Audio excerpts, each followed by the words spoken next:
Have you ever caught yourself imagining a conversation that never actually happened? Maybe you're in the shower, driving home after a long day, walking alone with your headphones on, or staring at the ceiling before falling asleep. Out of nowhere, your mind creates an entire scene. You're explaining yourself perfectly, winning an argument you already lost, imagining someone finally appreciating your efforts, or picturing a future where everything works out exactly the way you hoped. The strange thing is that none of it is actually happening, yet your emotions respond as if it were real. Your heart beats a little faster, your face changes expression, you might even smile, feel angry, embarrassed, anxious, or relieved because of a conversation that exists only inside your mind.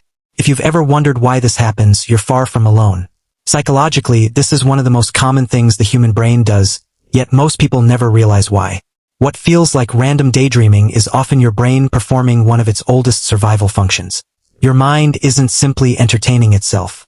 It's trying to predict the future, solve emotional problems, prepare for uncertainty, and make sense of experiences that still feel unfinished. The human brain is often described as a prediction machine. Long before something actually happens, your brain is constantly asking one question: what happens next? Every second of the day, it quietly builds possible futures based on your memories, emotions, and past experiences. This process is called mental simulation, and it allows you to rehearse situations before they happen in real life. Imagine preparing for a job interview. Before you even enter the room, your brain has probably imagined dozens of possible questions and answers. If you're giving a speech, you may mentally practice every sentence before stepping onto the stage.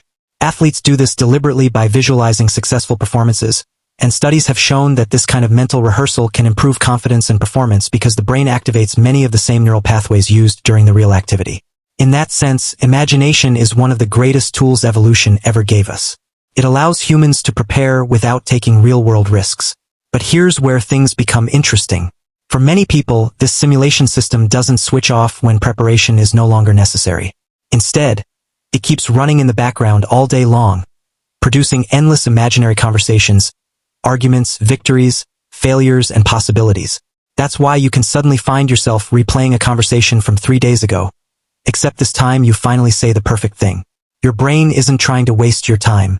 It's trying to correct an emotional experience that still feels incomplete. Psychologists often call this unfinished emotional processing. Whenever something important happens that leaves strong emotions behind, especially embarrassment, regret, rejection, or uncertainty, your mind keeps returning to it because emotionally, the story doesn't feel finished. So your imagination creates alternate versions where you explain yourself better, defend your position more clearly, or finally receive the understanding you wanted. Even though these conversations never occur in reality, your brain experiences a temporary sense of resolution. This explains why imaginary arguments are so incredibly common. You're not necessarily obsessed with the other person. Your brain is simply searching for emotional closure. But not every imagined scenario looks the same. Psychologists generally notice several different patterns. The first involves imaginary arguments where you mentally defend yourself, justify your decisions, or finally deliver the perfect comeback that never came to mind during the real conversation. These simulations often appear after conflict because your brain dislikes unresolved social tension. The second pattern focuses on future success. Here you imagine getting promoted, becoming successful, receiving recognition, or proving people wrong. These fantasies can be motivating because they help reinforce goals and increase confidence. However, when someone spends more time imagining success than working toward it, imagination slowly turns into emotional escape rather than preparation. The third pattern is perhaps the most exhausting, worst-case scenarios. Before an important meeting, a first date, or even sending a simple message, your mind begins creating disasters that haven't happened. What if they reject me? What if I embarrass myself? What if everything goes wrong? This is your brain attempting to reduce uncertainty. From an evolutionary perspective, preparing for danger increased the chances of survival. Thousands of years ago, assuming the worst could keep you alive. Today, the same system often treats social embarrassment as though it were physical danger. Your body releases stress hormones, your muscles tense, your breathing changes, and your emotions react to events that exist only in your imagination. The brain doesn't always distinguish sharply between vividly imagined experiences and real ones. That's why simply thinking about an embarrassing memory can make your cheeks feel warm years later. Another fascinating reason people imagine fake scenarios has to do with something psychologists call the default mode network. a collection of brain regions that becomes active whenever you're not focused on an external task. Whenever you're resting, daydreaming, showering, driving familiar routes, or lying in bed, this network becomes incredibly active. Instead of doing nothing, your brain starts reviewing memories, predicting the future, analyzing relationships, and constructing imaginary situations. In other words, your brain hates staying mentally idle. It naturally fills empty moments with stories because stories help organize information. Human beings understand life through narratives, so the mind constantly creates them, even when nobody asks it to.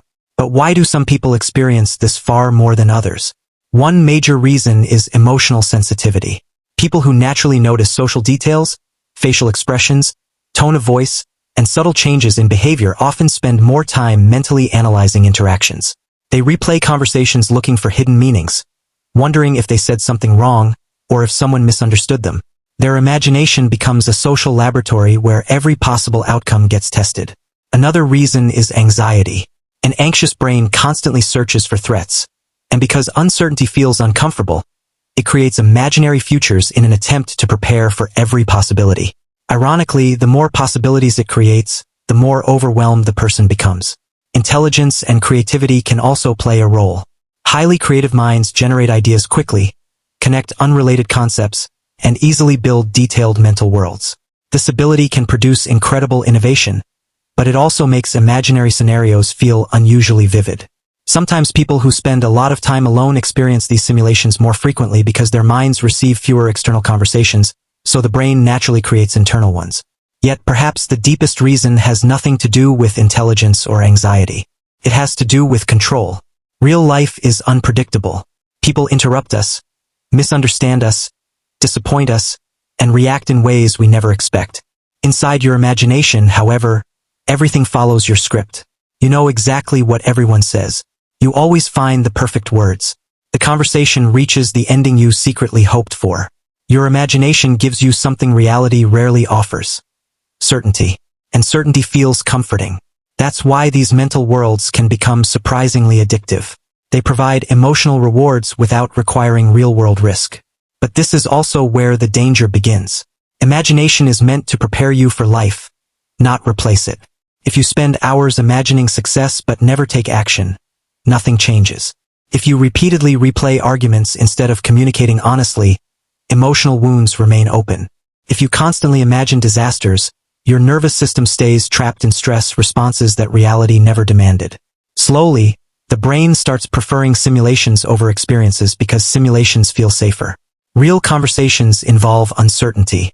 Imaginary conversations guarantee control. Yet genuine confidence is never built inside perfect fantasies. It's built through imperfect experiences. Every awkward conversation teaches your brain something no imagined scenario ever can. Every mistake provides real feedback. Every uncomfortable moment expands your ability to handle uncertainty. That's something imagination alone can never accomplish. Interestingly, the healthiest minds don't stop imagining altogether. Instead, they learn to recognize the difference between productive visualization and emotional escape. Productive visualization prepares you for action. It ends by motivating you to do something real. Emotional escape, on the other hand, replaces action entirely. Keeps you trapped inside endless rehearsals without ever stepping onto the stage. One simple question can reveal which one you're experiencing. After imagining the scenario, do I feel more ready to act? Or do I simply feel temporarily better without changing anything?